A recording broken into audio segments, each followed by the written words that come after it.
சேர சோழ பாண்டியர்களாய் இந்த நாட்டை ஆண்டது மல்லர் இனம்.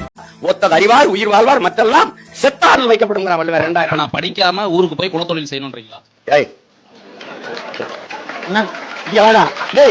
தம்பி, இப்ப நீ ஐஏஎஸ் ஐபிஎஸ் ஆகிறது உங்க குலத்தொழில். அப்படியே ஐஏஎஸ் ஐபிஎஸ் அது போக தம்பி, வேளாண்மை தொழில் அல்ல தம்பி, வாழ்க்கை முறை, வாழ்க்கை கலாச்சாரம், பண்பாடு.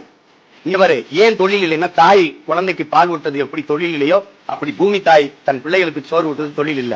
வேளாண்மை என்பது வாழ்வியல் முறைடா தம்பி. டேய் அப்படி சொல்லாத. உனக்கு பிடிக்கலைன்னா விட்டு. குலத்தொழில்னு சொல்லாத.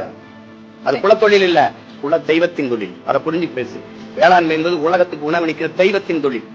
விருந்தோம்பி இல்வாழ்வதெல்லாம் விருந்தோம்பி வேளாண்மை செய்தல் பொருட்டு. உழவினார் கைமடங்கின் இல்லை, விளைவதும் விட்டேம் என்பார்க்கும் இல்லை. சுழந்தும் ஏற்பின்ன உலகம், அதனால் உழந்தும் உழவே தலை. புரிதா உனக்கு? புரிதா? அப்புறம் உழுவார் உலகிற்கானே அட்டாற்றாது எழுவாரை எல்லாம் பொறுத்து. இதை விட எல்லாம் உழவின் பெருமையை உனக்கு கற்பிக்க முடியாது. உலகத்தில் சிறந்தது, உலகத்திலே உயர்ந்த சாதின்னு ஒருத்தன் இருக்கான்னா, உழுது விளைய வச்சு உலக உயிர்களுக்கு பசிக்கு சோறுறாங்க, அவன் தான் உலகத்திலே உயர்ந்த சாதி. நீ என்னமா குலத்தொழில் செய்வ சாமி, நீ செய்யாத, நாங்க செஞ்சுக்கிறோம், ஆனா நீ சாப்பிடக்கூடாது.